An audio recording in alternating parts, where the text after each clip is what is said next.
think it works. I don't know. Let's see. Let me post this. We get some music going and see if it worked or not. There's that. We should have a vertical video link going. Let's get some music going.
I have 2 YouTube feeds going.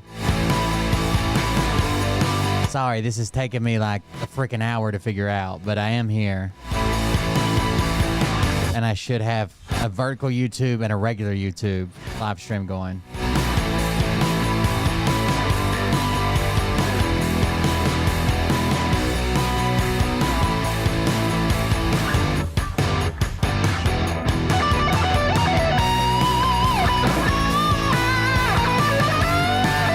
Oh no.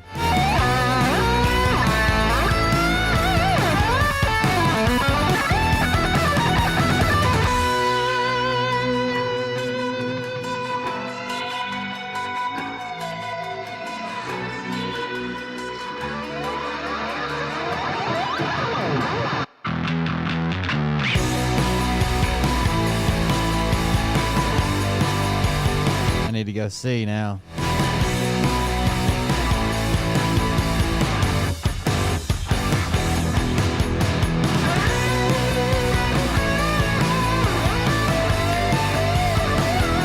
I guess YouTube is pushing vertical video, so I don't know.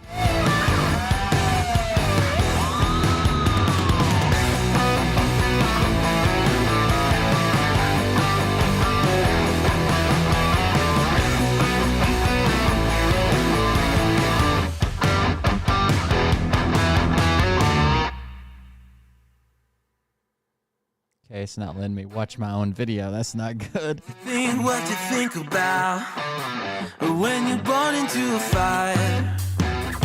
Let them burn it out. Sell them to the richest buyer.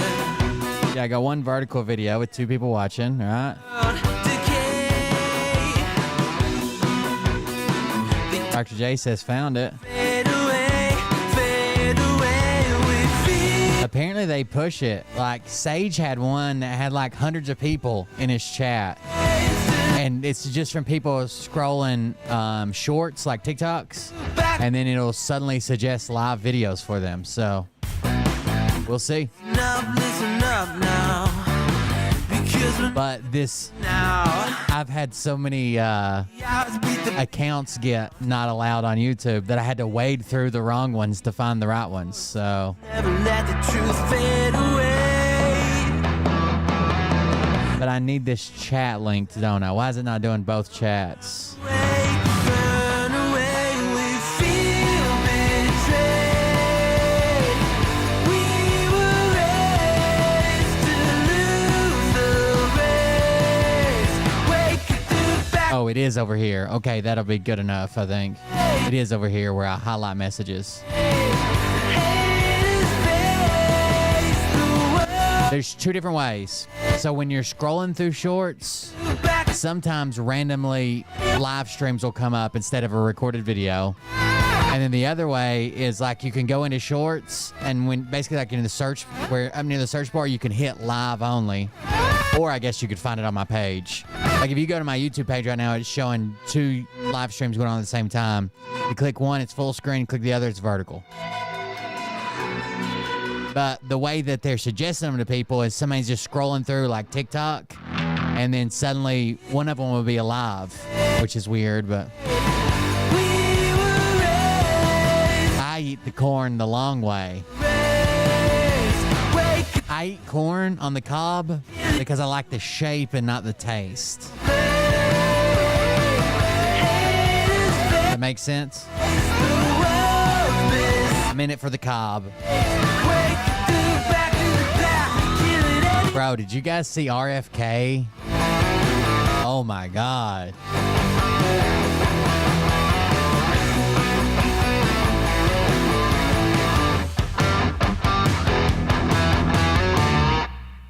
I also saw somebody published raw footage of your boy Steven Crowder.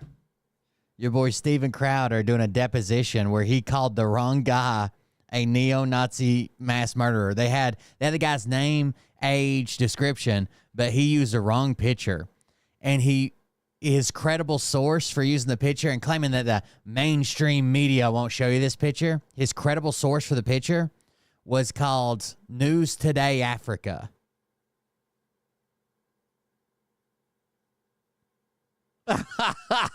Anyways, let's get it. Hey daddies, it's me, the Linda Binda from TikTok. I wanted to make this video because I wanted to thank you for watching Cold Beer Confessionals with Will Bird.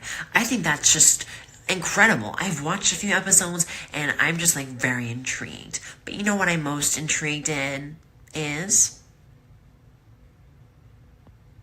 What? Big Daddy's meat stick. I heard that it's very thick, like a good old German sausage. You know, Linda and her coochie loves that. Oh, never mind. Let's not go there.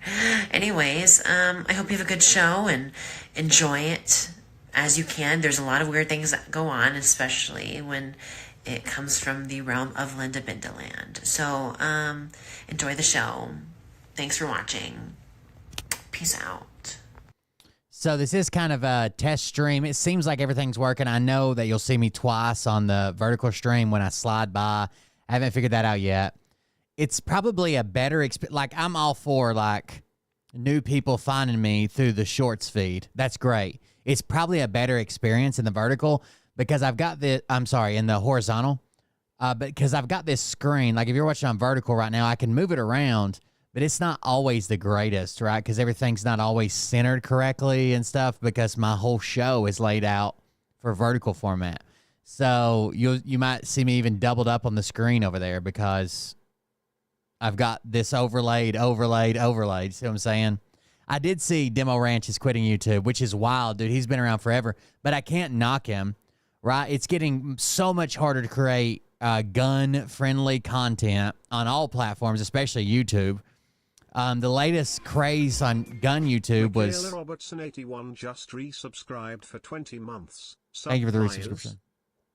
Thank you for the resubscription. The craziest thing I've heard in years on gun YouTube is that literally inserting a magazine into a gun, like an AR-15, was modifying it for high capacity. Like, that's wild to me. So it's like stupid hard to do any of this stuff, to create that type of content.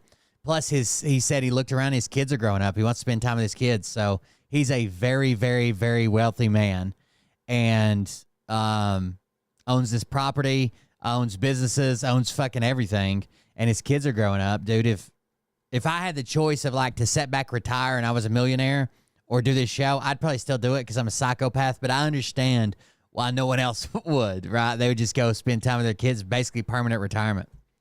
This is the story I was talking about. It says, right-wing outlets and influencers sued by man misidentified as mass shooter. Mauricio Garcia, who shared the name of the Allen, Texas shooter, is suing Tim Pool and Steven Crowder after his photo is used in the coverage of the massacre. A man who's falsely accused of carrying out a deadly mass shooting in Allen, Texas, has sued multiple prominent right-wing influencers and conservative media outlets for libel over their coverage of the massacre. According to HuffPost, which first reported the lawsuit, Mauricio Garcia, a 36-year-old Texas resident, has Televisa, Univision, and Newsmax, along with influencers Tim Pool, Steven Crowder, InfoWars host Owen Schroyer, among others, of having recklessly disregarded basic journalistic safeguards and published the photo of an innocent man, branding him as a, quote, neo-Nazi murderer to his local community and the nation at large.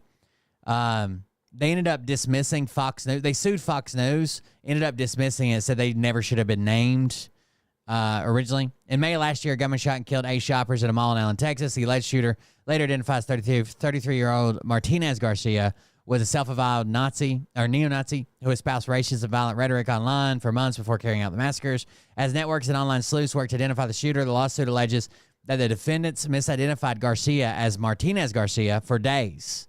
And this wasn't just like we put it up and we took it back down.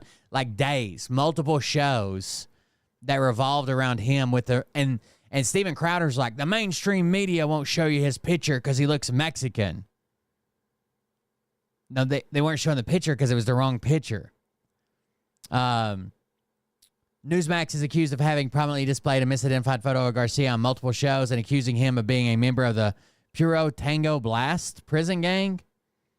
The PTB. Garcia argues that conspiracy theories spread by the right-wing influencers named in the lawsuit further compounded the wrongful damage to his reputation. In the aftermath of the shooting, prominent conservatives promoted conspiracy theories that Martinez Garcia's extremist ties and the massacre itself were a psyop. The lawsuit accuses Poole, Crowder, and Schroyer of wrongfully using his image in their discussion of the shooting, and in some instances, linking him to their conspiracies. Again, they all got it from a thing called News Today Africa. And Steven Crowder in his deposition interview, it's right here. He's like, well, that guy has press credentials, and the lawyer actually giggled. They're like, anybody can get press credentials, right? Like you just apply for them, you might be approved, you might not be. I don't know. Shit was wild. There is a plane crash currently going on. I guess I don't know what's going on live with the news coverage about the plane crash.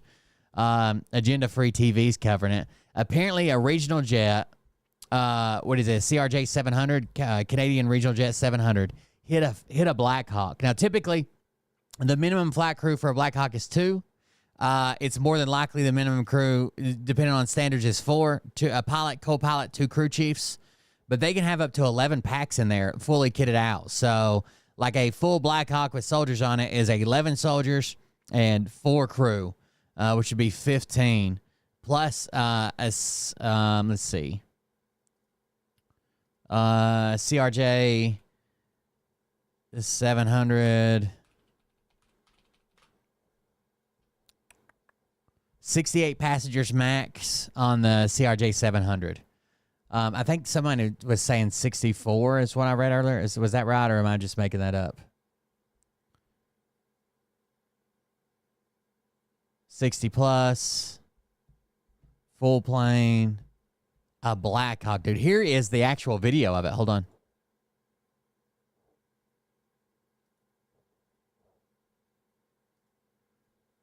So you can see, it's hard to tell right here. But you can see this bright light here, right? Everybody sees this bright light? That's the landing lights of the plane, okay? And you can also see something coming from the side with lights on right here.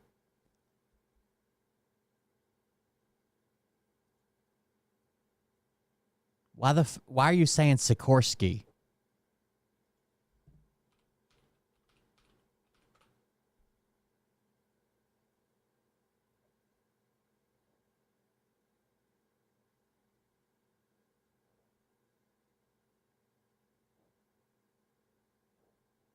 It's a Black Hawk. I don't know.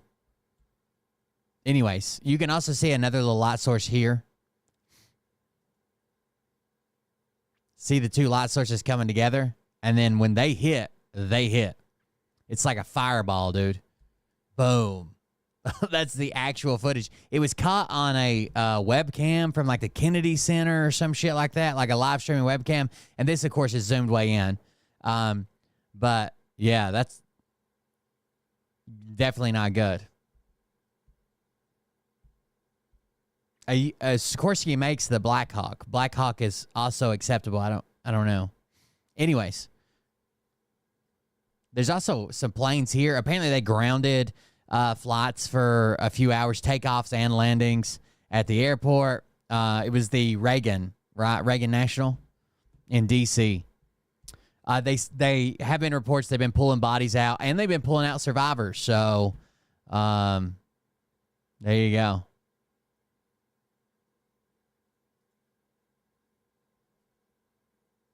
Who knows? The RFK. Hold on. Let's see if we can get some highlights of this RFK Jr.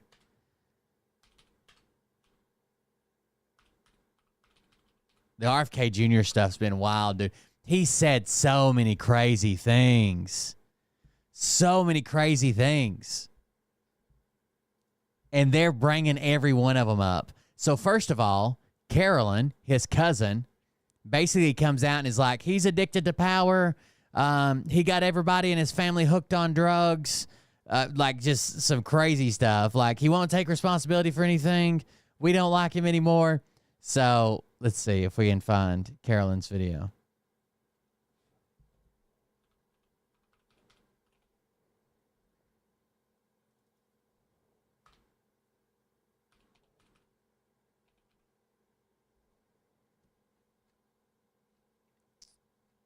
I know Atsuko just posted it yesterday. Hold on.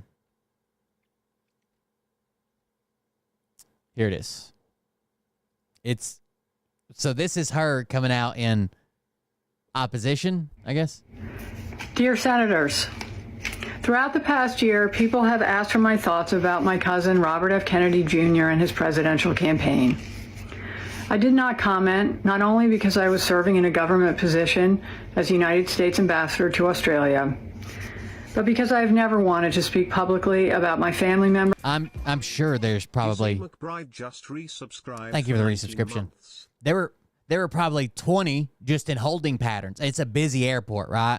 And the rest of them that are headed there, if your destination was Reagan, then it doesn't matter if you just took off or haven't took off yet. You're already diverted, right? So I'm sure there's a ton of planes that this is going to change flights for, or grounds, or the flight just doesn't go through. I don't know. Members and their challenges.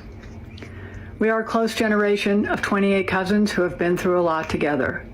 We know how hard it's been, and we are always there for each other. So they're a tight-knit group of cousins brought together by tragedy. So I cannot stand his voice either. So the people that are like RFK Jr. bros, like Bernie bros, but for RFK Jr., how do you fucking listen to him, dude? Without digging your eardrums out with a fork. But now that Bobby has been nominated by President Trump to be Secretary of Health and Human Services, a position that would put him in charge of the health of the American people, I feel an obligation to speak out.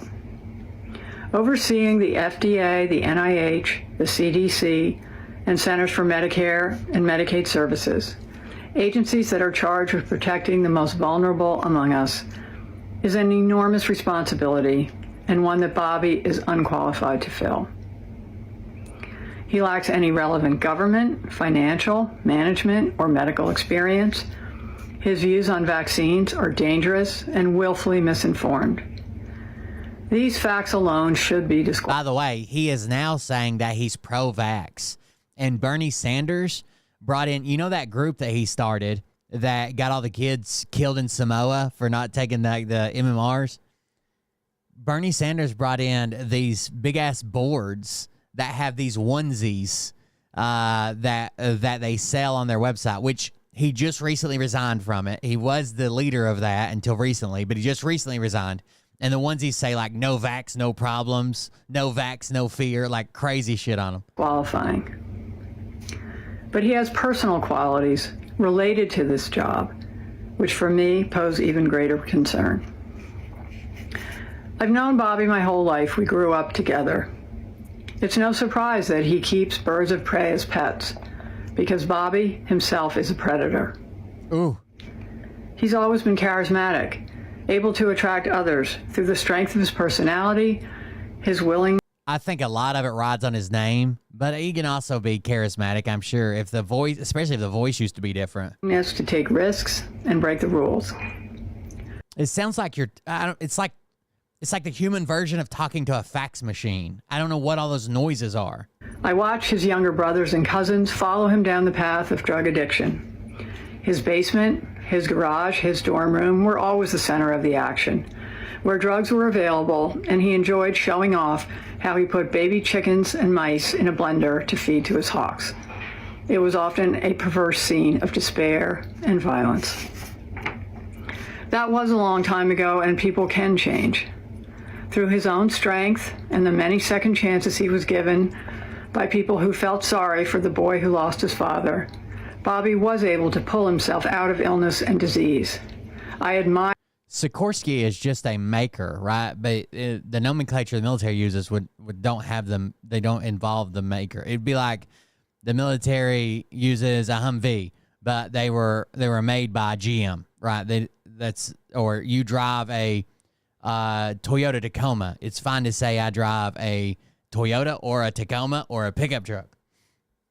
The discipline that took and the continuing commitment it requires. But siblings and cousins who Bobby encouraged down the path of substance abuse suffered addiction, illness, and death, while Bobby has gone on to misrepresent, lie, and cheat his way through life. Today, while he may encourage a younger generation to attend AA meetings, Bobby is addicted to attention and power.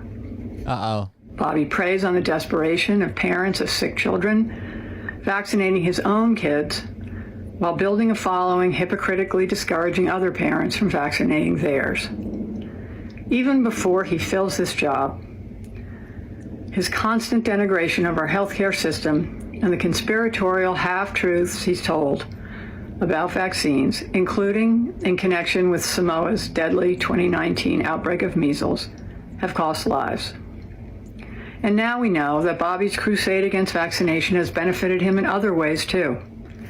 His ethics report makes clear that he will keep his financial stake in a lawsuit against an HPV vaccine. In other words, Bobby is willing to profit and enrich himself by denying access to a vaccine that Oh, yeah, all of his kids are vaccinated. can prevent almost Of course, he doesn't want them to die. cervical cancer, and has already been safely administered to millions of boys and girls. During my time in Australia, I worked on the Quad Cancer Initiative, and I learned that cervical cancer is among the top 3 forms of cancer among women in a majority of countries. Tragically, every year, more than 200,000 children lose their mothers. They are orphaned due to a lack of vaccines and screening. Those are the real-world consequences of Bobby's irresponsible beliefs. We are a close family, and none of that is easy to say. It also wasn't easy to remain silent last year when Bobby expropriated my father's image and distorted President Kennedy's legacy to advance his own failed presidential campaign, and then groveled to Donald Trump for a job. Ooh. Bobby continues to grandstand off my father's assassination and that of his own father. It's incomprehensible to me that someone who is willing to exploit their own painful family tragedy. He only claimed the brain worm. I don't know when he got it. So basically the whole story behind the brain worm is he went to a doctor and the doctor said, you got brain cancer just like your dad or whatever had, and we need surgery. And the doctor's like, I'm getting you in Duke tomorrow. And he's like, yes, we need to get this taken care of. There's a procedure. We need to go do it. So then he goes home and starts thinking about it. And he's like, what if it isn't cancer? So he calls up a bunch of other doctors, cancels his doctor getting him into Duke, calls these other doctors, and one of them tells him it could be a brain worm, and goes in and apparently kills it somehow. And he uses that as evidence in his divorce case that he can't remember things, and sometimes shouts out crazy things like, I'll fucking kill you, to his now ex-wife. For publicity would be put in charge of America's life and death situations. Unlike Bobby, I try not to speak for my father, but I am certain that he and my Uncle Bobby, who gave their lives in public service to our country, and my Uncle Teddy, who devoted his long Senate career to the cause of improving health care, would be disgusted. The American healthcare system, for all its flaws, is the envy of the world. Its doctors and nurses, researchers, scientists, and caregivers are the most dedicated people I know, Every day they give their lives to heal and save others. They deserve a knowledgeable leader who is committed to evidence and excellence. They deserve a secretary committed to advancing cutting-edge medicine to save lives, not to rejecting the advances we have already made. What's up, Sage? A stable, moral, and Oh, you're in the vertical video. the helm of this crucial agency. They deserve better than Bobby Kennedy, and so do the rest of us. I urge the Senate to reject his nomination. Sincerely, Carolyn Kennedy. A scathing review that she sent to the confirmation hearing ahead of time, so the day before it was supposed to start. So not to bounce around from story to story, but I was just, this flight path doesn't make any sense, dude. So the yellow is the helicopter, right? I might have to center this up better on the vertical view. There you go. So the yellow is the helicopter, right? It's coming down the river, back over land, back out over the water. And then this orange down here, and it says the last transmission from the helicopter was at 8:47:58 p.m. at 200 feet. The last transmission from the regional jet was at 8:48:01. So literally 3 seconds apart. At 350 feet. They had to know they were in on approach. I mean, you can see in the video I showed how bright the lights are and shit, right? Like landing lights. You know how you get bright lighted sometimes driving down the road? You know those dickheads that have like LED bars on top of their shit and they just run them all the time and blind the fuck out of you can't see? Imagine that like time 1,000. Like the landing lights are so fucking bright. So bright. I wonder what we're going to figure out from this. Fatalities have been confirmed, and rescuers have not yet pulled out any survivors. I swear I saw a Twitter post earlier said they had pulled out some survivors. Pulled out any survivors from the water, a law enforcement source says. The rescue efforts continue in Washington, D.C. area following the crash. The source say the plane is in pieces in the water, and the helicopter is in the water nearby. Preliminary flight tracking data shows the paths of both aircraft coverage, and this is highly, highly regulated airspace. Not only is it near an airport, but it's Washington, D.C. Fox News had it reported earlier. Fox News had reported earlier, but I think they took it down. Sounds about right.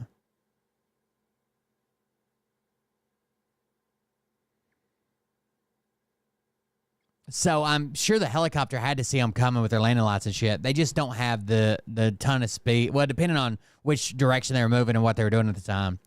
But the jet's just in on a glide path. Yeah, I know that 4 survivors were reported, but now they're saying that those are bad reports. Or law enforcement sources saying that there have been no survivors pulled out. U.S. House Transportation and Infrastructure Committee leadership said in a statement Wednesday they are monitoring passenger jet collision near Reagan National Airport. We're continuing to monitor this evening's accident at Reagan Washington National Airport, and we are in contact with the Federal Aviation Administration and the National Transportation Safety Board. Committee chairman. I know it won't be for it'll be like a year or more before we get it, but I love reading the reports from the NTSB. They are so in-depth. As we await more information for the ongoing response, our thoughts are with the passengers, crew, and their families, and the first responders on the scene.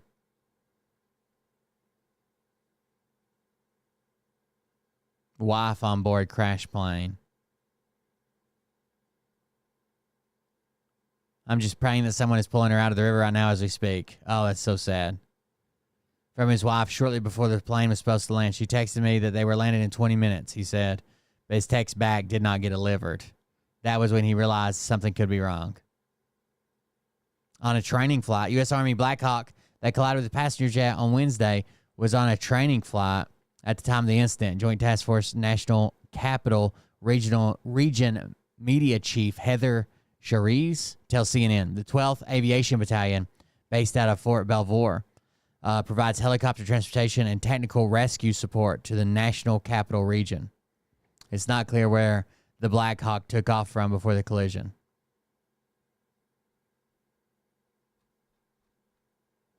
Not good. Not good at all. We can't watch that. Let's pick. Does somebody have highlight reels? It's bad. I don't know what else to say. RFK. It's just bad.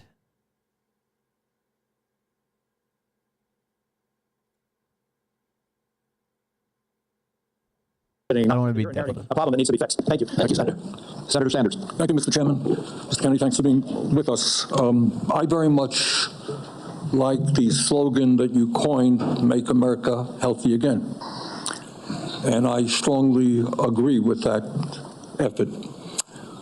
Despite spending, as you indicated, 2 or 3 times as much per capita on healthcare as other nations, we have 85 million people who are uninsured, underinsured. We have all kinds of chronic illnesses. Our life expectancy is lower than other countries. And for working class people in this country, they are living 6, 7 years shorter lives than the top 1%. We got a problem, okay? And I'm going to suggest some ideas that I think can remedy that. Last year, the insurance industry in this country made over $70 billion, while at the same time, 85 million Americans uninsured or underinsured. I hate hearing them talk money with somebody who's like, doesn't know what it's like to struggle financially. I think that's the biggest problem with all politics in general. The people there are just out of touch. They're just out of touch. They don't understand what it's like to work paycheck to paycheck or to pay on student loans for 30 years and still owe $70,000. Do you agree with me that the United States should join every other major country on earth and guarantee health care to all people as a human right? Yes? No? Senator, I would say... Senator, I can't give you a yes or no answer to that question. Health care a human right. Is health care a human right? In the way that free speech is a human right, yeah. I would say it's different because if with free speech doesn't cost anybody anything, but in healthcare, if you smoke cigarettes for 20 years and you get cancer, you are now taking from the pool. Well, and so are you guaranteed the same right, or is there also a duty? I'm sorry, I'd love to talk for an hour with you. We got a few minutes left here.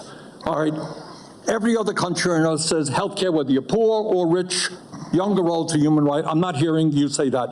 All right, you've talked about the drug companies, and maybe we agree on this one. As you all know, despite the drug companies making over $100 billion in profits, paying CEOs outrageous compensation packages, we in some cases pay 10 times more for the same drug. Will you support legislation that I will introduce? That's wild how close she's getting to that camera, ain't it? Which says that in America, we should not be paying a nickel more for prescription drugs than people around the rest of the world. Yes, no? To equalize it? Not to equalize it, that we should not be paying more than other countries for the same damn drug. President Trump has asked me, in fact, I had a meeting with President Trump a week ago where we showed him the charts. He knows the charts. We're paying 10 times more from Europe. That's right. And are you going to commit to us that you will end that absurdity? I think in principle we can. We should end that disparity. Good. Okay. That's great. All right. I happen to believe that climate change is real, it's an existential threat, and it is a health care issue. Donald Trump thinks that it is a hoax originating in China. Question is, in your judgment, is climate change a hoax, or is it real, causing devastating? I heard he was going to send illegals to Gitmo. But what are they going to do with all the, actors and Democrats and rhinos that are being played by body doubles and clones that are already at Gitmo? Problems. President Trump and I, from the beginning, from our first meeting, agreed to disagree on that issue. I believe climate change is existential. My job is to make Americans healthy again. All right, you believe that you disagree with Trump. You don't think climate change is a hoax, is what I'm hearing. My job here is to make just ask you that, Mr. Kennedy, not a trick question. I answered your question, Senator Sanders. Okay, you disagree with the president on that? I answered your question. Okay. They're so afraid to say it. Like, he will say it in so many words as long as he can clarify it. Like, on day one, we agreed to disagree. Then just say, yeah, I don't agree with him on climate change. Holy fuck. You don't have to have every belief he has. I'm going to pick up on a point that Senator Hassan made. Look, there is no question that abortion is... Oh, thank God. They're freezing them all. I would say a majority of the people are pro-choice. There's a strong minority who are pro-life. By the way, you guys know the new White House press secretary I already hate. It's just something about her. Before she even opened her mouth, I hated her. That she spelled her name with a K. She's like, what, 27? And her husband is 60. A year and a half ago, you went to New Hampshire, running for president, gave a speech, and you talked about government should not tell a woman what she can do with her own body. That's her choice. Now, I think everybody on that side is pro-life. I think everybody here is pro-choice. I have never seen any major politician flip on that issue quite as quickly as you did when Trump... Here she is pretending she has an ass.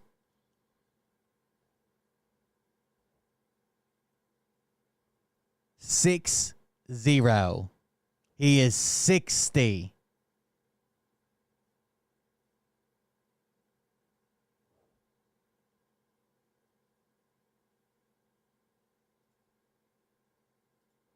Ask you to become... Women should not tell a woman what she can do with her own body. That's her choice.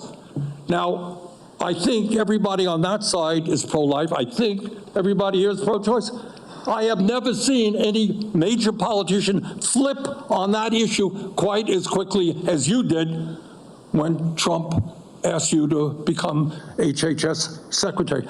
Tell me why you think people should have confidence in your consistency and in your word when you really made a major U-turn on an issue of that importance in such a short time. Senator, I believe, and I've always believed, that every abortion is a tragedy. But you told the people of New Hampshire that it was their right. All right, let me do a last question here because I'm running out of time. He knows Trump. He's a real estate mogul from like New Hampshire or something. What's his name? It's like an Italian name or something. His last name.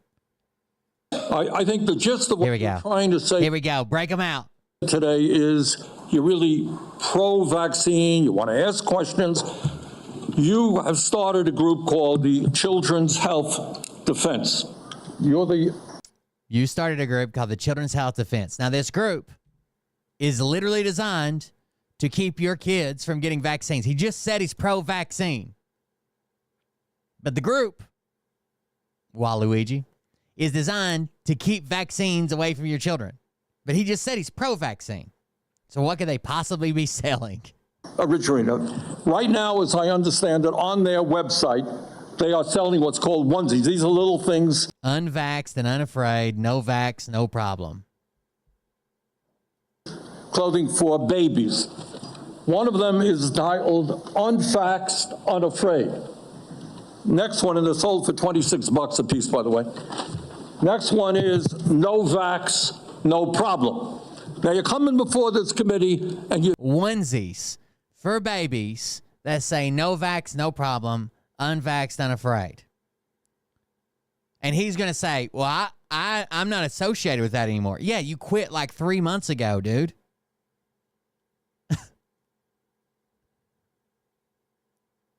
You started it. You founded it. You were the president of it until like 3 months ago. You say you're pro-vaccine. Just want to ask some questions. And yet your organization is making money selling a child's product to parents for $26, which casts fundamental doubt on the usefulness of vaccines. Can you... Everyone comes with a carton of free strawberry milk. You tell us now that you will, now that you are pro-vaccine, that you're going to have your organization take these products off the market. Senator, I have no power over that organization. I'm not part of it. I resigned from the board. That was just a few months ago. You founded that. You certainly have power. You can make that call. Are you supportive of this? I've had nothing to do with Are you leadership. supportive of these onesies? I'm supportive of vaccines. Are you supportive of... You're supportive of what? What? This clothing, which is militantly anti-vaccine. Trump likes to dance around it at least. We made the best vaccine. Nobody else could make this vaccine. Everybody should get the vaccine unless you don't want to. Then I don't care. It's horrible. I am supportive of vaccines. I want good science, and I want to protect. But you will not tell the organization you founded not to continue selling that product. Thank you, Mr. Chairman. You know, he's probably directly responsible. Like, was hanging out with the leader of Samoa when like 80-some children were killed, right, in his campaign to not vax these kids. Literally the only way they could end the epidemic that was going on at the time was to restart the vaccine schedules. That's the only thing that could break them through this. Senator Blackburn. Thank you so much, Mr. Chairman. Oh, God. She's mine. I hate her. Don't worry about it.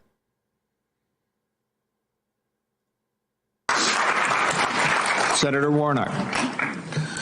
Thank you so much, Chairman Crapo and Ranking Member Wyden. It's great to be here. Mr. Kennedy, welcome.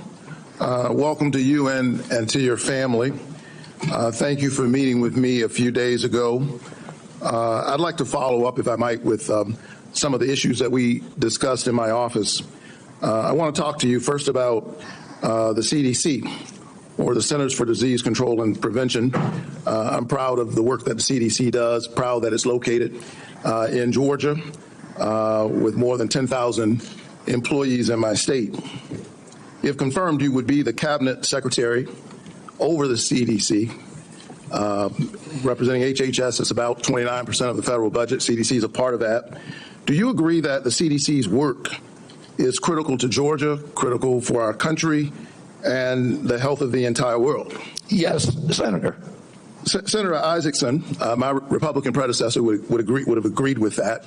Bless his memory. You can disagree with whatever you want, but until you're a fucking specialist in it, who cares? Right? I disagree that the fucking roundabouts work, but they seem to work. He was a fierce advocate for the CDC, as am I. The CDC is an agency filled with hard-working, dedicated public health servants. They wake up every single day working to keep us safe. I think we don't think often enough about their work, because it's easy not to celebrate the folks who are protecting you from that which doesn't appear because of the work that they're doing. So grateful for the work that the CDC employees do. Some of them are members of my church. I saw that deep commitment firsthand when I visited the CDC just last summer.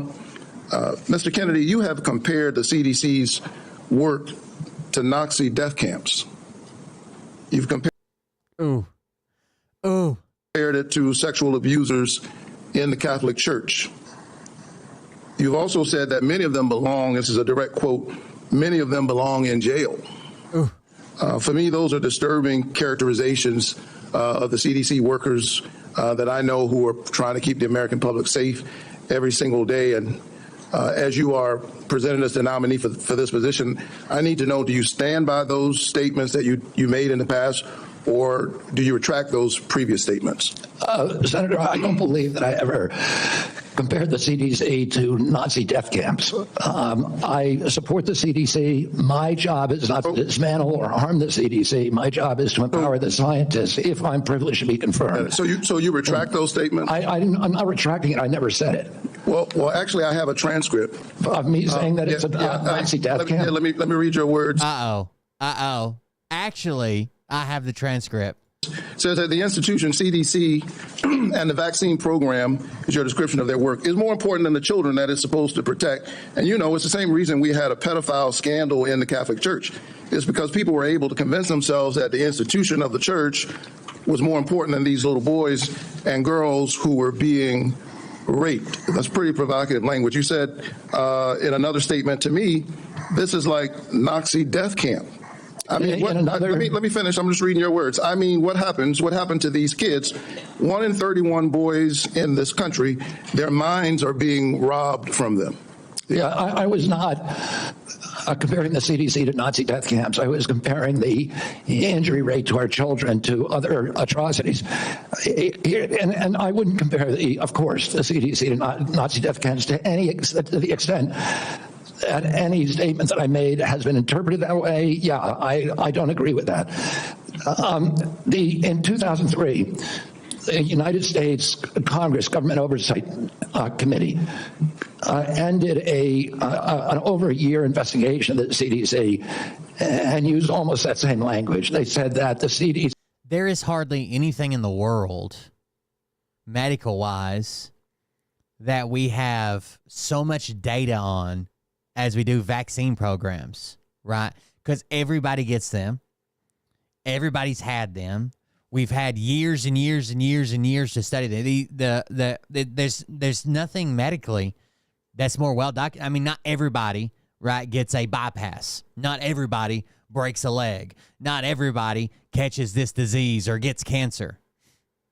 See, but just one division, one branch of the Immunization Safety Office had put institutional self-interest and pharmaceutical profits ahead of the welfare and health of American children. So that was a conclusion by Congress. And I repeated that. I'm asking you because you're the nominee for HHS. It sounds like you stand by those statements. Senator, my objective is to support the CDC. There's nothing I'm going to do that is going to harm CDC. I want to make sure that our science is gold standard science, so that it's free from that same Government Oversight Investigation Committee on the panels, the ACIP panel, and within CDC. I think 97% of the people on it had conflicts. I don't believe that that's right. I think we need to end those conflicts and make sure that scientists are doing unobstructed science. So I want to enter this statement, by the way, into the record without objection. Without objection. Last week, the White House gagged HHS and the CDC, preventing them from communicating all important public health information to anyone, including all of our allies, including our allies in the United States and global disease prevention. Can you just answer yes or no, because I'm running out of time? Do you agree with that action? I was not consulted on it, but that's pretty much standard operating procedure for incoming administration. So you agree with the action that gagged HHS and CDC from communicating important public health information? By the way, somebody remind me to talk about the federal workers buyout. I think there's something weird going on with that. We'll talk about it in a minute. Directive made sure that no public health, that only non-essential travel and mass communications were Chat, remember where we parked. Temporarily suspended. Pending the confirmation of a new HHS secretary. This is standard operating procedure for every administration. I get it. I don't think what we've seen over the last several days is standard operation for new administration. I think we're seeing some unprecedented actions, but you agree with it. Last night, members of the CDC, along with other federal employees, were actually invited to resign, these buyouts. And I got text messages and folks I know work from the CDC, for the CDC, that do this important work, who got that note. And it's set up in a very biased way. Now that he brought it up, we can just talk about it. It's set up in a very biased way. So basically, it was almost like a threat. There was a guy I saw today, and they're like, oh, you might hate Trump, but where else do you get an 8-month severance package where you can go look for another? That's not what's going on, okay? These are work-from-home positions, or were formerly work-from-home positions, and they're recalling them back to the office. And the decision they're telling them to make is either come back to your job in the office 5 days a week. What office? We don't know. Where? We're not sure yet. We'll probably be consolidating. Are you going to have a guaranteed job? I don't know. We're planning on cutting a bunch. So there's uncertainty about whether they'll even have a job, where that job's going to be, where the office is going to be. Is their office going to get shut down and they're going to be asked to move across the fucking country? Who knows? And then the other option is they can receive 8 months, up to 8 months worth of pay while still working for that. It's not a severance package. It's not like you quit, you get paid for 8 months. It's saying you'll continue working in this work from home position for up to 8 months until the day that you resign. You'll have your standard workload, work from home just like you are now, but you can't continue working for us. At some point during this 8 months, you have to resign, and that's when your pay will stop or whatever. So it's set up very biased, almost like they want people to take that, because who would go back to a job that's uncertain to begin with? They're almost leaning like, well, your job's going to be cut anyways. Then you don't even know where that job's going to be. Is there a job remaining? We don't know. Where's the job going to be at? We don't know. Will I have to move? We don't know. So what's the other option? Well, you can keep working like you are now for up to 8 months until you resign, sometime between now and 8 months from now.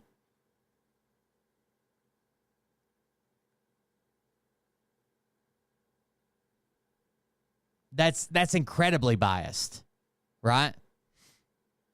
Really important, because my experience is that when you send out that kind of note, the folks who resign are the folks who you least likely want to see resign. They got other options. They're gifted folks. They got a lot of expertise. They have options.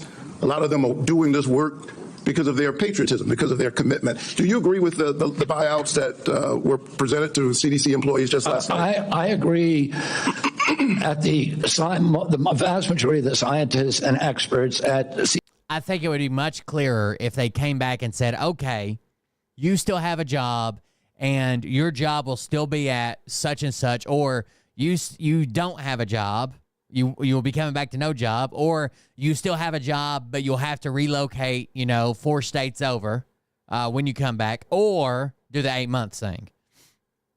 How pissed would you be if you passed on the 8-month thing, went back to work 5 days a week, even though you really wanted to work from home and it's a job that could be done from home easily, and you went back 5 days a week to have a little bit of job security, and then they come back and lay off your whole sector or your whole group or whatever, or they move your job to you're in Washington, they move your job, Washington State, and they move your job to Georgia.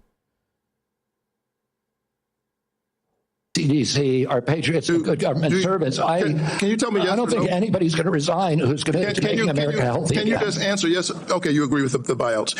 In our meeting, I asked you to confirm your support for the affordable. I don't think anybody's going to resign that's here to make America healthy again. A lot of times it's a thankless job too. So many people get shit on that work for the government, dude. When they were over there in North Carolina hunting down FEMA agents, and everybody that I talked to from that organization was just a regular person trying to do their fucking job. I talked to the guy who did our inspection or whatever. He's semi-retired. He had to come out of retirement because things were more expensive than he thought he would be. He was an architect and a carpenter, had built houses. His wife needed insurance because she's on dialysis now, and he gets flown all over the place to inspect houses, right? He just had to leave. I think he said he left Chicago or Boston or somewhere where they had him inspecting something, and now he's down in Tennessee. Can't get a hotel, seeing people at literally the worst possible moment of their life, a lot of them, after everything's been destroyed. And they're fucking hunting them down in North Carolina. Affordable Care Act. You also mentioned that you and President Trump want to fix the ACA by making premiums more affordable. Can you answer me yes or no, as I don't have a lot of time? Did you know that tax credits that help families afford health insurance and save Georgians an average of $531 per month per person are set to expire at the end of the year? Did you know that? I do. We need to move on. Do you support Congress extending these tax credits? Oh, that's AFGE. Is that their union? Right. So that Americans can continue to afford health care. Congress has to make its own decisions about that. My instructions from President Chairman, Trump you're saying I'm running out of time, but I'm having a lot of trouble getting the witness to answer yes or no to a yes or no question. Well, and I've got one more question. You're almost at 9 minutes. Sir. Well, I need him to answer yes or no. Yes or no? I'm not going to answer yes or no to a question that's not susceptible to an honest yes or no answer. We need to move on. I think that the fact that you find it difficult to answer basic questions is deeply troubling for me as you present yourself as a nominee to run HHS. Thank you so very much. I've been in courts all over the country and prosecutors. Mr. Chairman, you told me I'm out of time, and the witness continues to filibuster even after I said I'm done. Senator Smith. Mr. Chair, thank you. Thank you, Mr. Chair. Let's go. Let's go one more. Senator Lujan will be. I know his voice wears on everybody. It's like a cheese grater to your fucking mind, but. Followed by Senator Marshall, Senator Warnock, Senator Smith, Senator Young, and Senator Welch. And let me say again, Mr. Chairman, this is a matter of such importance. A number of my colleagues would like a second round, and I think it would be important to offer, say, a modest amount of additional time to get into this on both sides. I know I have some questions, but I want my colleagues to have the... I think the shit's too short, right? You get this like little short amount of time to give them some questions, and all they do is stammer and avoid answering any answers. Opportunity to raise their concerns as well. Well, I've said, as I've indicated to you, Senator White, and I'm not going to do a second round. I have been very generous with the senators. I think almost every single senator has had 7 minutes at least. And I will give you a second, as is our practice between the two of us. I'll then divide my time up with my colleagues. Okay, you are welcome to do that. Thank you. Senator Lujan. Thank you, Mr. Chairman. Mr. Kennedy, when we met, you stated to me that it is not your goal to take away programs that work for Americans. Do you stand by that statement? Yes, Senator. Mr. Kennedy, do you know how many Americans rely on Medicaid? It's about 72 million plus the 7 million kids who are on chips. Appreciate that, 72 million. Yes or no, is it important that expectant mothers and newborns have access to health coverage? Is it important that expectant mothers and newborns have access to health coverage? Absolutely, Senator. Mr. Kennedy, do you know how many babies born in this country are covered through Medicaid? I would guess, I don't know the answer, I would guess about 30 million. I have it, Mr. Kennedy. About 41% or 1.4 million babies births are financed by Medicaid, according to... Did he say 30 billion? With a B? The National Center for Health Statistics. Yes or no, do you believe that Medicaid is a critical program? I believe that Medicaid is a critical program, but that it's not working as well as it ought to be. And President Trump has asked me to make it work better. That most Americans are not happy with it. That the premiums are too high, the deductibles are too high, and everybody's getting sicker. Too much money is going to the insurance industry. I have a series of yes or no questions. They're pretty simple. Because you heard we're not going to get a second round of questions, I asked for your indulgence to be able to get to them yes or no. In New Mexico, as you know, Medicaid is often measured state by state. It might surprise you if you look at some of those surveys. In New Mexico, the response was 90% of New Mexicans on Medicaid report satisfaction getting care, 80% getting specialist care, 85% getting urgent care, 95% ease of filings out of focus. Not to pick on any one of my colleagues, but in Louisiana, 86% of people on Medicaid are satisfied with their interactions. 83% are satisfied getting care. 85% are satisfied getting specialized care. 82% getting urgent care. I can go on state by state, but we don't have the time today. Yes or no, do you support cutting Medicaid or reducing, and especially in an area where you and I spoke about with the federal investment in Medicaid, which is known as FMAP? I'm going to call it a restroom break. President Trump has not told me that he wants to cut Medicaid. He's told me to make it better. It's not what was asked. Do you support cutting Medicaid or the federal funds that help Medicaid? Do you support cutting, yes or no? Let me ask you this way, since it's only about President I support Trump. making it better, Senator. If President Trump asked you to cut Medicaid, will you do it? Well, it's not up to me to cut Medicaid. It would be up to Congress. And you don't Mr. Kennedy, you don't want to answer? I'll move on. Do you know how many states will end? Mr. Chairman, if I may pause my time. So I understand that people are getting asked to leave if they stand up with signs, but there's a lot of other as well, Mr. Chairman. So it needs to be extended to everyone. As Mr. Kennedy said, we should respect each other when we have a difference of opinion. We're just trying to do our jobs here and trying to ask questions. That's all. And that's all I'm doing with Mr. Kennedy, folks. So Senator Lujan, you were right, and I asked the audience to please be respectful. Thank you, Mr. Chairman. I appreciate that very much. Mr. Kennedy, do you know how many states will end their Medicaid expansion if the federal share of Medicaid drops? Well, there's 40 states that have signed on to the expansion. So, it's a smaller number. So it's 9 states would quickly have to end their expansion because of the laws that they have. That's about 4 million folks across the country. And in New Mexico, Iowa, and Idaho, they have triggers that it would immediately have to go into effect if, in fact, that gets cut. The reason I'm asking those questions is there's been a lot of chatter and conversations around Medicaid. Now, I agree we can always do better, and we must be doing better in America. But Medicaid has been shown to improve health outcomes, including mortality, quality of life, and access to preventative care as well. And there's some areas, Mr. Kennedy, that you and I touched on specific to Native American communities. One of the concerns that I have are these programs matter to folks. You shared your passion about caring for folks. I believe that passion. My question in this area is, as you know, when folks are doing research and they're going to check to see if medicine works on someone, if they're not included in that trial, it often doesn't help them. That's what all the evidence shows. So what are you going to do when programs are eliminated to require the inclusion of Native Americans in clinical trials when it comes to life-saving medicine? I'm going to do everything I can to make sure that there's Native Americans in clinical trials. As I said to you when I visited your office, I spent 20% of my career working on Native issues. My family's been deeply involved with them. My father and uncle were big critics of the Indian Health Service, the failure to deliver good health results or health care on the reservations. I'm going to bring... Pam SM777 says, do you ever wonder why you have so few followers? On Rumble? No. No. I've seen what gets put up on Rumble. I've seen what does well there. I only do it because people have asked me to put it there. A native, and for the first time in history, into my central office, that all the major decisions in my office will be that he will have it. We've already interviewed a candidate, a very, very good candidate, will have direct impact on all the major offices. And one of my priorities is so many poor people are just so it's just so easy to get them to vote against their own best interest. I don't know if it's pride or what. I was talking today to somebody about, I've got a VA thing coming up. And I know it's pride a lot of times that fucks me over with the VA. I can't bring myself to it. But man, they vote against their best interest all the fucking time. I appreciate that. I have a follow-up in that space specifically. Will you commit to finalizing the congressionally mandated FDA guidance to increase clinical trial diversity? Well, just repeat that again. I'm sorry. Will you commit to finalizing the congressionally mandated FDA guidance to increasing clinical trial diversity? Yes. I appreciate that. Will you commit to reinstating all of the pages that were eliminated and people that were fired from this administration that have this responsibility? I cannot commit to that because I don't know who they are. That was part of the DEI WAP, right? They just want to include other people.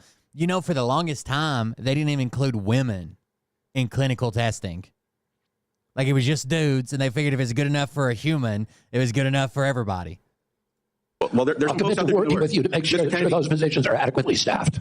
I will follow up in writing in those specific areas because I think there's some commonality here, but answers matter. And so I'd like to get those as timely as possible. The last thing, Mr. Chairman, that I'll say is one of the conversations I had before this hearing was with the family that I've been working with to work with my Republican colleagues when it comes to autism and federal programs and making a difference in these families' lives and this little girl's life.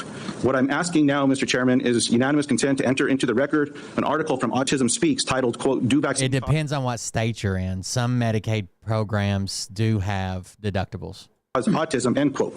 And I'll note that the first sentence states, quote, "Vaccines do not cause autism," end quote. Thank you. I yield back. Without objection. And before we move on, we've had a request from several quarters for a quick restroom break. We will take a 5-minute recess. I'm sorry to those remaining 5 or 6 senators who must wait a few minutes. All right, let's go to the statement from the union. This is from AFGE, breaking news. This is the Federal Workers Union. Today, in response to reports that President Trump will be offering buyouts to all federal employees, AFGE National President Everett Kelly issued the following statement. The number of civil servants hasn't meaningfully changed since 1970, but there are more Americans than ever who rely on government services. Purging the federal government of dedicated career civil servants will have vast unintended consequences that will cause chaos for the Americans who depend on a functioning federal government. This offer should not be viewed as voluntary. Between the flurry of anti-worker executive orders and policies, it is clear that the Trump administration's goal is to turn the federal government into a toxic environment where workers cannot stay even if they want to. Damn. They said the quiet part out loud, I think. Oh, no. Here's the guy she's married to. Riccio? Is that his name? Nicholas Riccio? Somebody just brought this up. Who is Nicholas Riccio? All about Karen Levitt's husband and his rags to riches journey. Press Secretary Karen Levitt is the youngest person to hold that role after President Donald Trump picked her as his top spokesperson after the 2024 election. Levitt is married to 59-year-old New Hampshire-based real estate mogul Nicholas Riccio. The couple welcomed their first child in September of last year. She didn't even take maternity leave because I think Trump got shot when she was planning on taking it or something like that. Isn't that the story that's going around? So she decided that she wouldn't take maternity leave. She just returned right back to work. Wild, dude. All right, let's see if there's any updates.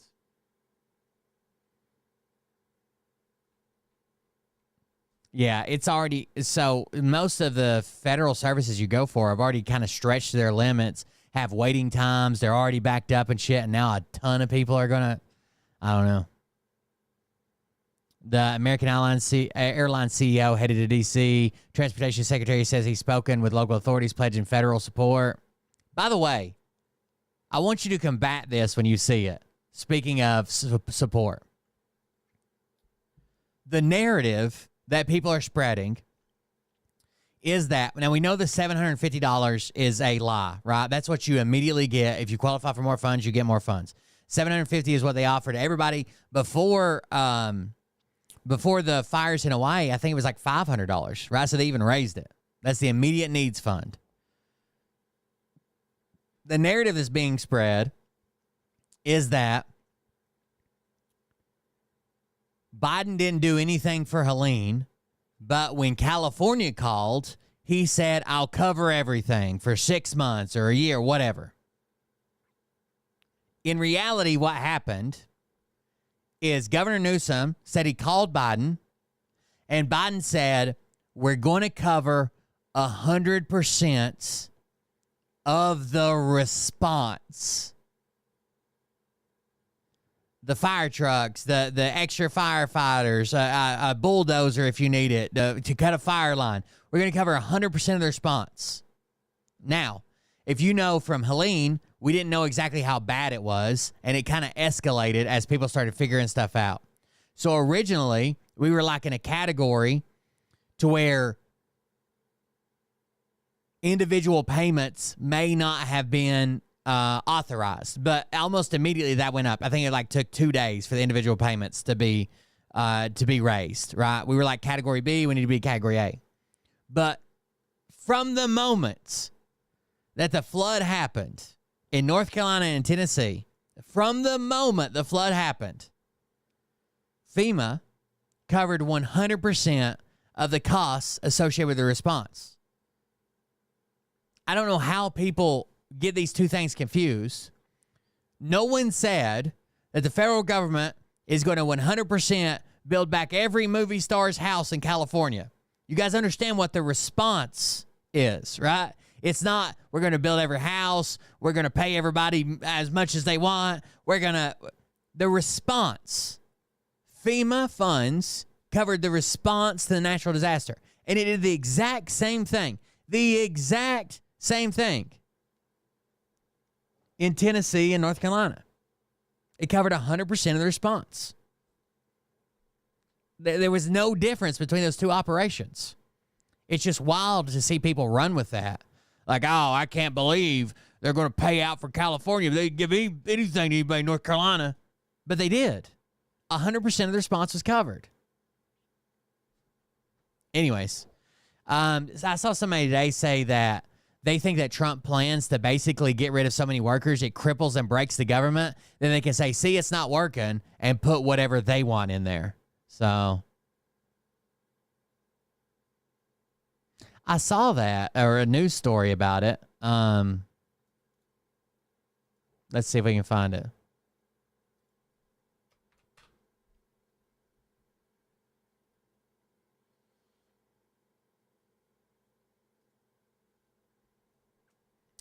Big allegations. Report says Donald Trump's White House press secretary, Karen Leavitt.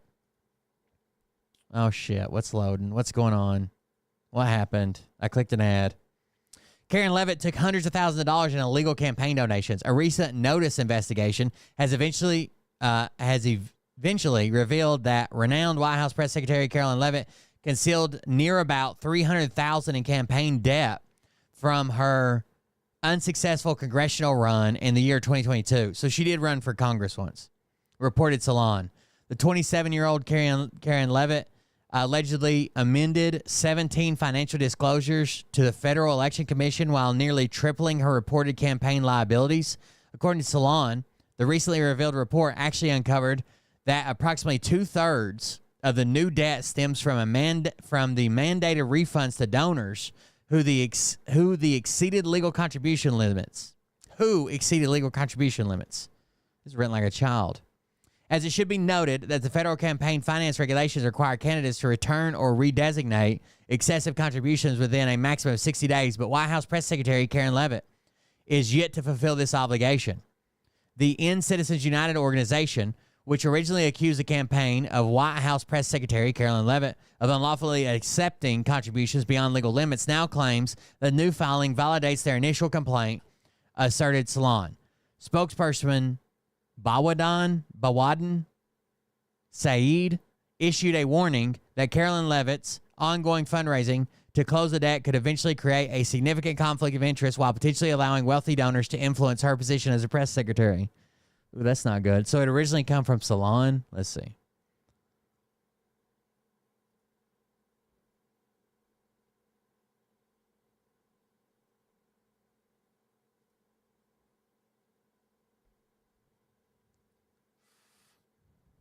Sorry, I don't want to be doubled up the screen. White House Press Secretary revealed in amended campaign filings on Thursday that her unsuccessful 2022 congressional campaign owes more than $300,000 in unpaid debts, with Leavitt failing to disclose for years that her campaign took in hundreds of thousands of dollars in inappropriate donations and never paid the money back. The vast majority of that debt, about $200,000, is owed as refunds to contributors who appear to have donated above the legal limits. Those excessive contributions went unreported for years until Thursday, when Leavitt's campaign amended every campaign filing she had ever made with the federal. Oh my God. That's bad, right?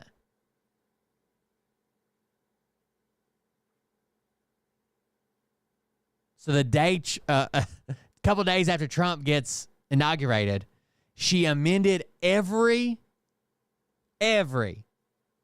filing she had ever made with the Federal Election Commission.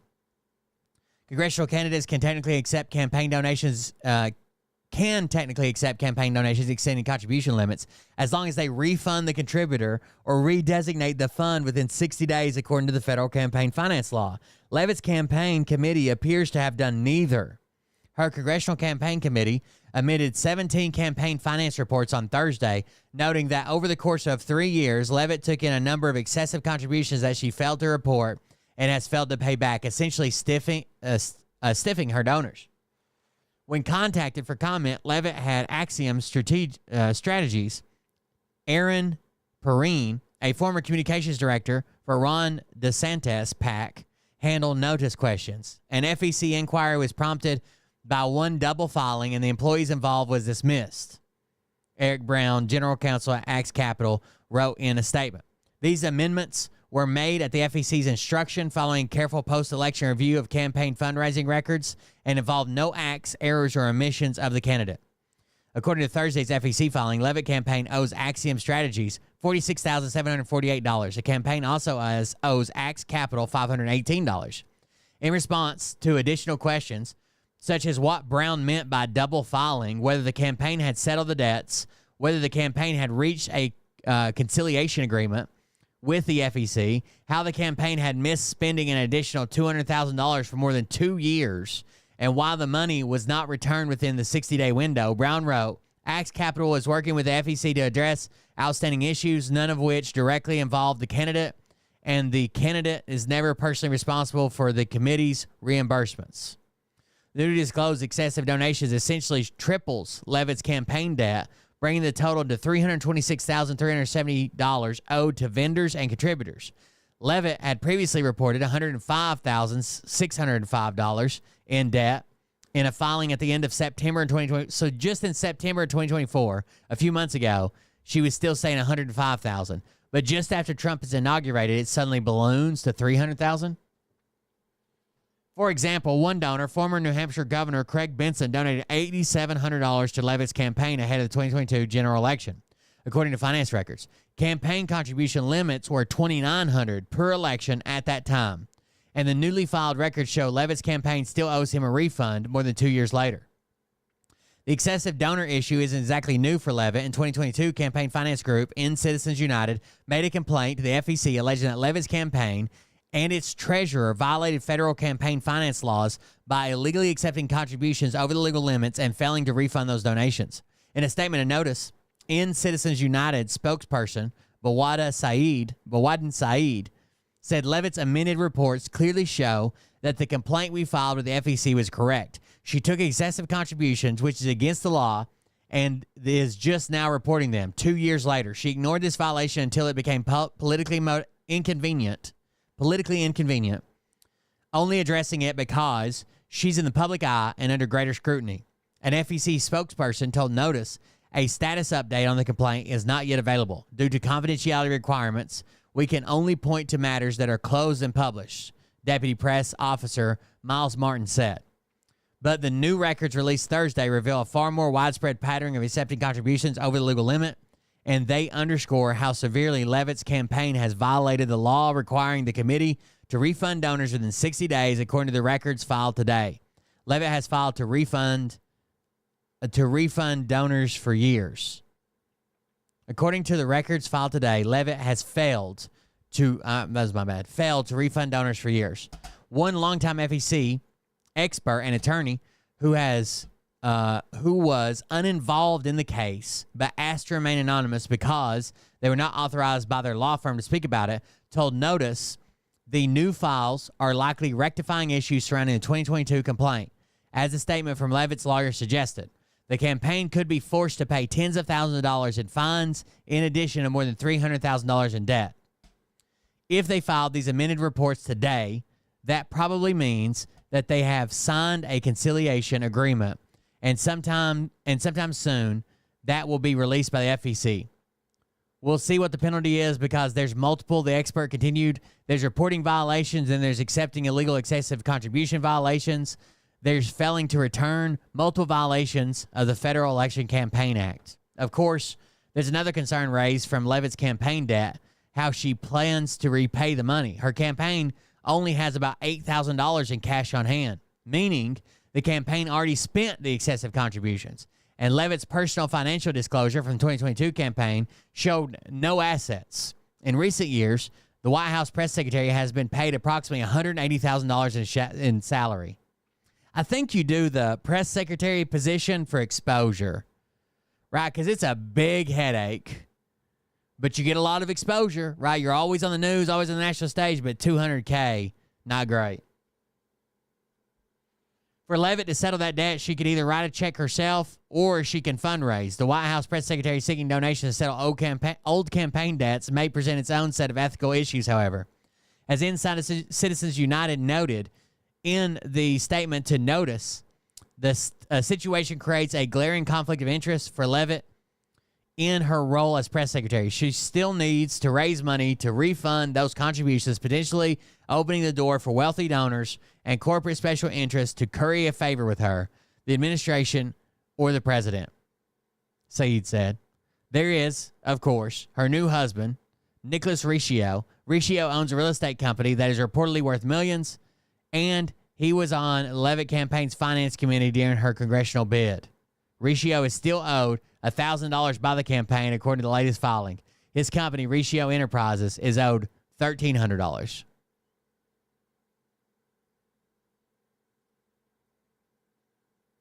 I don't know. Who am I trying to kid? I'd fucking do it for $200K, $180K, whatever it is. I'd do it. Here's something you should be aware of. Let's grab it. But also in Johnson County as well. The largest recorded. I'm not saying you should panic. You shouldn't even put on your helmet yet. But this is something you should be aware of. And also, if you're interested in this, look up the bird flu outbreak that's going on right now in the U.S. More substantial than... it's probably the biggest outbreak we've ever had. Or we've had in modern history. Here we go. The largest recorded outbreak in United States history of tuberculosis is occurring currently in the Kansas City, Kansas metro area, mainly in Wyandotte County, but also in Johnson County as well. There are currently 79 active and 213 latent cases of tuberculosis.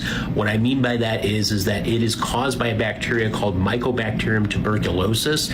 Some people can carry the bacteria and not have outwardly symptoms. So that's what latent TB is, versus active active TB is where you become symptomatic. This is typically spread through prolonged exposure to someone who is coughing or sneezing.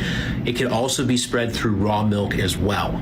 This information is coming from the Kansas Department of Health and Environment, and right now they believe that the risk to the general public is low. However, an outbreak like this normally would be alerted to the general public and physicians through the CDC's Health Alert Network, which is... Oh, but that's currently frozen and down. And they're not supposed to be put out any guidance until new directors are put in place.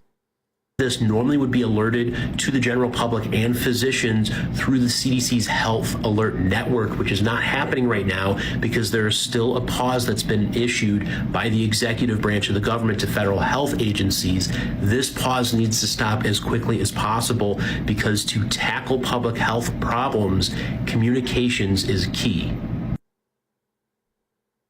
But of course, that program's paused until Trump gets his people in there because why? Who knows? By the way, that it looks like the AFGE is telling people, "Hey, I wouldn't exactly take this resignation package without consulting maybe a lawyer or at least us," and they put out some guidance on it.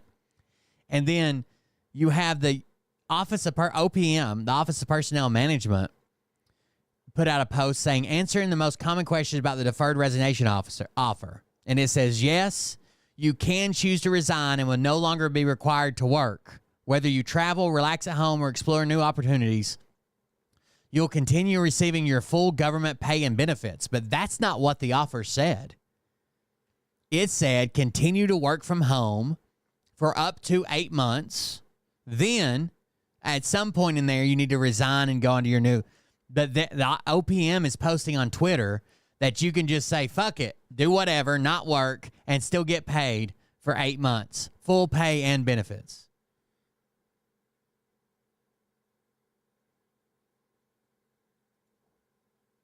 What?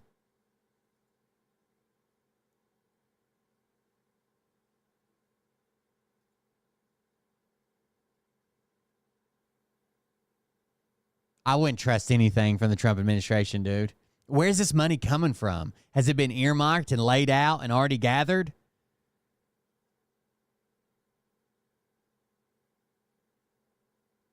And they're acting like it's... Listen how this is worded. Listen how this is worded. Why am I being offered a deferred resignation? The federal workforce is expected to undergo significant near-term changes. As a result of these changes, or for other reasons, you may wish to depart the federal government on terms that provide you with sufficient time and economic security to plan your future and have a nice vacation. Does that sound like the government offering you severance in any other way, shape, or form?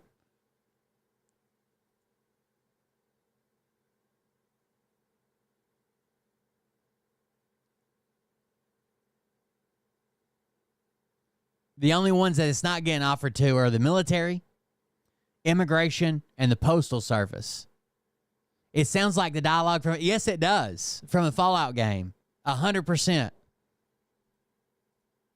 Enjoy your time. In New Vegas. The fuck is going on, dude? That, I don't know. I wouldn't trust it, dude. But I understand people are like, I don't want to fucking work under this person who's doing all this anti-worker litigation and DEI and fucking firing people for not agreeing with them. I can understand that too. It's scary. You got to take care of your family first. But I don't know. I hope none of them fucking resign. Let's talk about the Trump funding freeze and how it's going to affect West Virginia specifically. Hi, Kayla Young. I'm in the West Virginia legislature. This is going to be information, not speculation. So last week when Trump was inaugurated, he signed a whole bunch of executive orders. And then yesterday on January 27th, the director of OBM, the Office of Management and Budget, which is who does the money in D.C., sent out a memo to all of the agency heads saying that the administration is doing a temporary pause on $3 trillion of federal spending. In the memo sent from the Trump administration, it did say that they want to end funding for programs like DEI and non-governmental organizations and foreign aid and a couple other things like the Green New Deal, which was never signed into law. Those are the ones that they want to end. But But to do so, they have to stop absolutely every program. So it's not just those that they think don't comply with them that are being stopped. It is absolutely every single federal program. But Trump can basically say that anything he doesn't like is part of the Green New Deal, because there is no Green New Deal. It was never signed. It wasn't. These are just independent actions that were attached to bills that, like, hey, we're going to try to do this, or we're going to try to do that, or we're going to try to bring down our emissions, or we're going to try to, get more electric vehicles, or we're going to try, like, when they say something like this Green New Deal that was never passed into law, yeah, you're right. It was never passed into law. The things you're talking about, though, were passed into law. And he's just going to throw anything under the Green New Deal. I don't think he has the power to do this. I honestly don't. That's your veterans, that's your elderly, that is your children in school, that's free lunch, that's all of it. They have to stop everything to do this pause. Not great, Bob. The funding freeze is going to start today, January 28th at 5 p.m. and is going to go at least until February 10th, when all agencies have to have a comprehensive review and analysis of all of their programs. So essentially, federal agencies have 2 weeks to do a very, very, very... NGOs get a bad rap, too. There's a lot of good NGO. Doctors Without Borders. What the fuck? The World Vision Program. Comprehensive analysis of every single spending program, funding program, loans, grants, pass-throughs, every single one of them. They have to go through and do this very extensive spreadsheet check of every dollar going out to make sure that it complies with what the administration wants. Now, is this legal? I would say no. The memorandum... I don't think it is. Congress has already appropriated the funds. The money's already there in a special category for this thing. It was already passed into law. It's already signed into law. He just can't come in and fucking terminate already standing law that he had nothing to do with. Which was M2513, if you're looking it up, explicitly said it does not affect programs that give direct disbursements to individuals, explicitly saying Social Security and Medicare. That does not mean that SNAP and Medicaid are not affected. So they say that Social Security and Medicare are safe, and we can assume that those are the only things that are safe right now. We do know that the payment portal for drawing down dollars to states from Medicaid is already not working as of today, the 28th. The funds that we're talking about are funds that are obligated but haven't been given out yet. So people have been told that they're receiving this money, but they haven't gotten it yet, or open grant funding at all. So we do not. It's also halted a shit ton of research, like all these colleges and places and businesses, whatever, companies that are doing this research. That a lot of that couldn't be done without grants. So it's a lot of it's tied to that. So I've seen a bunch of colleges put out statements about, well, if your grant is federally funded, you have to stop work immediately until we figure out what's going on because we can't afford to, long it's going to last, but let's talk about the effect it's going to have on West Virginia specifically. If you didn't know, West Virginia is the most federally dependent state in the entire country. I think it's funny that I think it's fucking hilarious that Trump is picking a fight with California over federal funds. California's economy, if it was a country, would be like 8th in the world. They by far pay in way more money than they ever fucking ask the federal government for. In fact, all these people that don't understand North Carolina and Tennessee versus California paid for our recovery. Like, that's fucking wild that that's the state he's picking a fight with. Especially if he wants to start tying, like, shit to it. Right? Like, oh, well, you have to do this, or I want you to do that, or I want to do that. Because when a Democrat's back in power, and some of these states that are always red states or always in the fucking negative, they never turn a goddamn profit. Those states are going to have some crazy demands attached to their fucking federal funds. In the current fiscal year that we're in, we expect to get $9.6 billion with a B dollars from the federal government. West Virginia relies so heavily on the federal government. It's over 50% of our state's entire budget. It's a lot of money. We do not have that kind of money in our rainy day fund to make up for these programs, depending on how long this freeze lasts. Kanawha County, where I live, is the largest chunk of that. It's over $500 million. The programs that are paused include the USDA, they include FEMA, they include Homeland Security, they include Veterans Assistance. We are talking about hundreds of millions of dollars to West Virginia that pays for the free and reduced lunch program. We are talking about billions of dollars that pay for, we are talking about $150 million for the IDEA, Children with Disabilities in Schools Act. We are talking over $50 million for the LIHEAP program that helps people pay their energy bills. I bet your energy bills have gone up this year. Mine certainly have. We are talking $70 million for childcare. These programs are all now paused. We don't have a lot of answers right now. I've been taking constituent calls all day long. I have been on the phone nonstop with my state agencies, trying to reach out to federal agencies to get some guidance here. This is completely unprecedented. I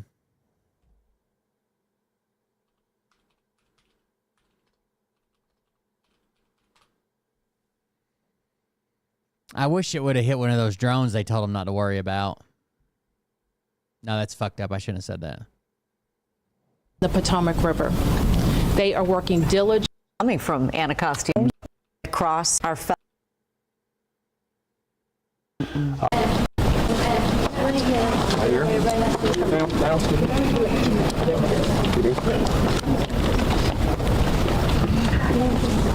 Yeah, you think there'd be a way to recover the funds if you could prove that you didn't get it and you didn't spend it.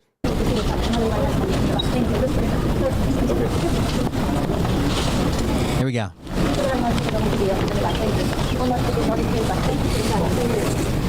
I'm Ariel. It bothers me more when I hear them about like the IDEA, the IDEA program for like kids with disabilities and learning disabilities and shit. That bothers me more, but all of it should be not fucked with.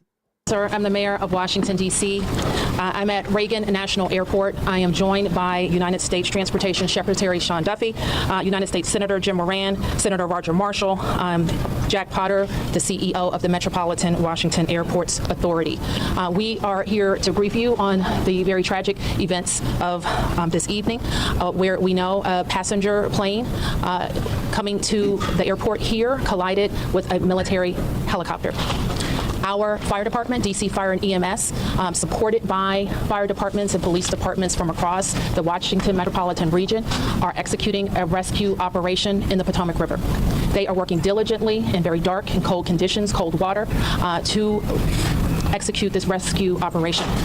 We have had the opportunity to be briefed by American Airlines officials. I'm told that American Airlines leadership is on the way to Washington as well, and officials are in the airport talking to families now. We do have a 1-800 number where families should contact us, should contact American Airlines for more information, and we will be providing that information shortly. I am going to turn to a number of officials to provide as much information as we can this evening, and we expect to have more frequent briefings at daylight. So with that, I'm going to turn to Secretary Duffy. Thank you, Mayor Bowser. I think for all of us, we want to extend our thoughts and prayers to those individuals who were impacted by the events tonight, their families. We know this is a very difficult time for all of them. I want to join the mayor and everyone here to extend our thank you to the first responders who, again, in very difficult situations and environments, are out there searching and attempting to rescue. Tonight, I spoke with President Trump and his team in the Situation Room. I had a conversation with Secretary Pete Hegseth as well, and then with the Kansas delegation and the mayor and others in leadership, as well as Governor Youngkin from Virginia and Governor Kelly from Kansas. From the Department of Transportation and FAA's perspective, we are going to offer full support to those on the ground, to the mayor, but also to the NTSB, who is going to be conducting the investigation in this matter. We are going to provide all the support that's necessary. Mayor. Thank you. So with that, I'm going to ask Chief John Donnelly from DC Fire and EMS to provide an update. Good evening, everyone. I'm John Donnelly, Chief of DC Fire and EMS. This evening at 8:48, an alert was sounded, initiating a large regional response to a report of an aircraft crash on approach to the airport. This was the real world. First, the Metropolitan Washington Airport's Authority's Fire Department, the District of that was Theo Vaughn, wasn't he? Road Rules Department, and the U.S. Park Police to respond into the area and to sort that out. At 8:58, the first units arrived on the scene and found an aircraft in the water and began rescue operations. This incident has grown. There's currently about 300 responders working. We have boats from all throughout the region, police and fire boats. We have a mutual aid agreement in Washington, D.C., the National Capital Region Mutual Aid Agreement administered by the Metropolitan Washington Council of Governments, and we're all operating under that. We're operating under a unified command. Everybody's together. So we also have requested state police helicopters from Maryland, and the Coast Guard helicopter is working. So this is a state and federal response as well.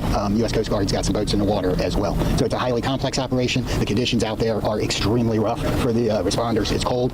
They're dealing with relatively windy conditions. Wind is hard out on the river. So they're out there working. We're doing everything we can to keep them safe. And with that, I'm going to turn it back to the mayor. Thank you. In Chief Bonnet from MWA. This is the last one, then we're finishing. I'm Rick Bonnet, Fire Chief of MWA Fire and Rescue. Our unit, as Chief Donnelly already alluded to, at 2048, we received an alert from the FAA tower of an aircraft incident involving a commercial aircraft and a helicopter. Our units immediately responded and deployed 3 boats and immediately called for mutual aid resources. Again, as Chief Donnelly said, this is an active operation that's going to last many hours as we continue to work through recovery efforts and rescue operations. This will be ongoing for quite a while. Our thoughts and prayers are with the families and our communities, and we appreciate all DC's support to our agency and our federal partners. Well, I think they'd have to say like all flights would have to be training flights right now, because even if they're up Even if they're up like patrolling DC airspace, that's still train and flight. I can't think of a situation where it wouldn't been a train and flight for the military. So I guess. I wanted to turn to the. I mean, unless they're on a fucking mission, but who are from Kansas who wanted to say a few words first. That'd be weird, right? And then Senator Marshall. Mayor, thank you, and Mr. Secretary, thank you, and to our first responders, thank you very much for all that's taking place here. I'm Jerry Moran. I'm a United States Senator from Kansas, and I chair the subcommittee in Commerce Committee on Aviation. So we have really a serious and sad circumstance that we want to be here to be helpful, and we're praying that our responders are safe and the folks who are on that flight are recovered. The circumstance I would describe is that I know that flight. I've flown it many times myself. I lobbied American Airlines to begin having a direct nonstop flight service to DCA. That flight has been in existence about a year. And it is certainly true that in Kansas and in Wichita in particular, we're going to know people who are on this flight, know their family members, know somebody. So this is a very personal circumstance as well as an official response. And again, we will do everything we can to make certain that we're. Oh shit, we caught up. Hold on. And we'll do everything we can to make certain that our subcommittee and Congress is engaged in what needs to take place following the outcome of this evening and this month's kind of investigation. I've talked to NTSB, I've talked to the White House, I've talked to the Department of Defense, and I've talked to the CEO of American Airlines, and there is all of us pulling together for the best outcome possible. I'm honored to be here with my colleague, Senator Marshall, as we try to make certain that we care for those certainly back in Kansas that were on that flight. But it's a reminder that there are people here in Washington, D.C., in this region, in Virginia and Maryland, and many places else that fly to and from Kansas.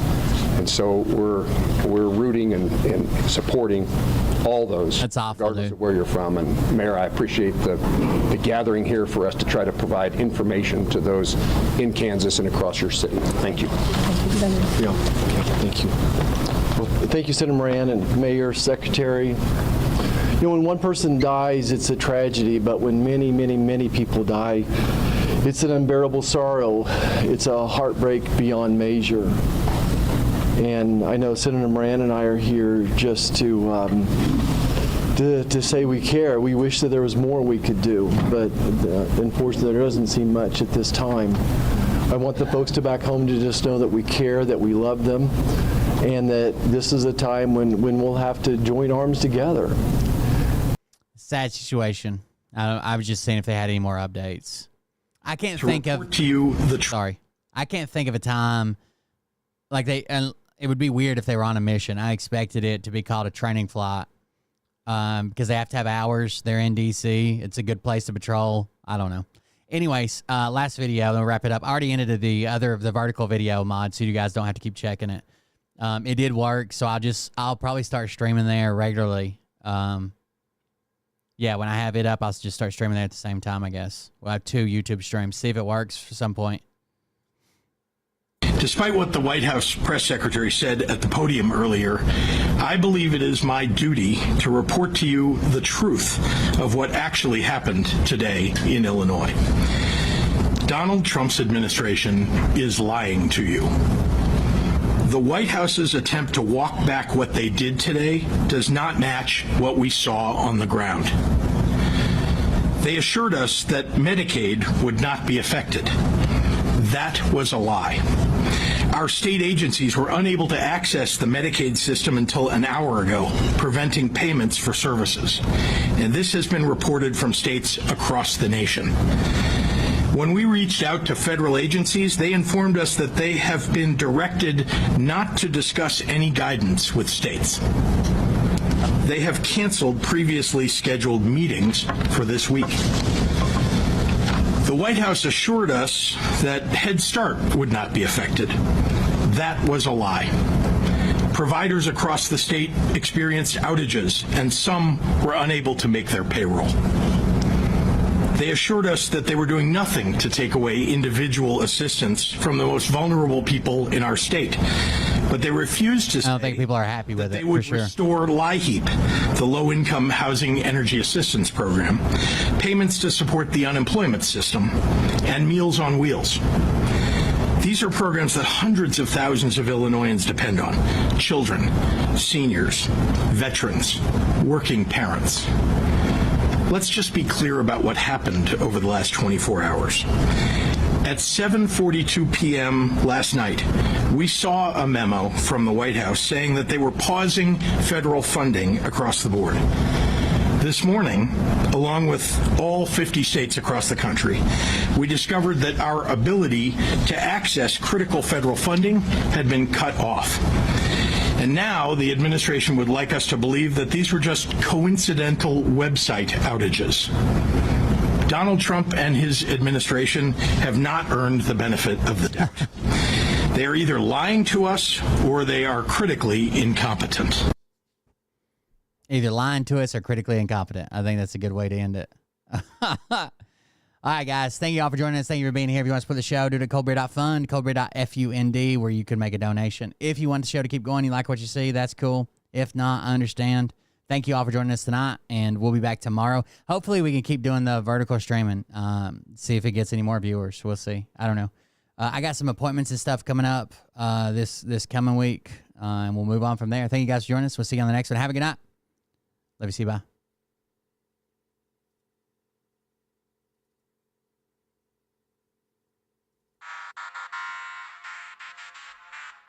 But I can tell you this about if this douchebag happens to see this particular show, you don't have the fork and balls to call out the people on this planet by name and tell them exactly who they are and tell them the rest of the world who they are. You don't have the fork and balls. You don't have the balls. Okay, Scott. Here we go, I think I started some shit. Piss them off, it's about to get lit. Get the place in them bets, you know that stage is set. You better buckle up, cause you ain't seen none yet. Here we go, I think I started some shit. Piss them off, it's about to get lit. Get the place in them bets, you know that stage is set. You better buckle up, cause you ain't seen none yet. And they say that I'm a lunatic. Well, listen, bitch, I came equipped with a quick wit and a 6th sense for the stupid shit. Where my true believer? Y'all need Jesus. Praise the Lord, head to the extreme. All these false fucking prophets who profit off of gossip. Worshipping drums, cocking, begging for a throat deposit. Swinging fucking meat hammers like fool in a thong. He's strapped to the shaft, eating his chest like he's King Kong. Starving for attention, I'ma make your gut burst. I'll be your huckleberry, I can quench that thirst. Baby eating lizard people, alien sex. What's next? Trump in a dress, fucking Flynn on his desk. A retard in a vest, climbing up 5G towers. Cause you told him if he did, he'd get fucking superpowers. Here we go, I think I started some shit. Piss them off, it's about to get lit. Get the place in them bets, you know that stage is set. You better buckle up, cause you ain't seen none yet. Here we go, I think I started some shit. Piss them off, it's about to get lit. Get the place in them bets, you know that stage is set. You better buckle up, cause you ain't seen none yet. I used to find clues too. Good night, guys. On shrooms, I found myself a tunnel that led to Jason Q's bedroom. Open his closet, I found some of his meat rockets. I strapped them to my shoes and then I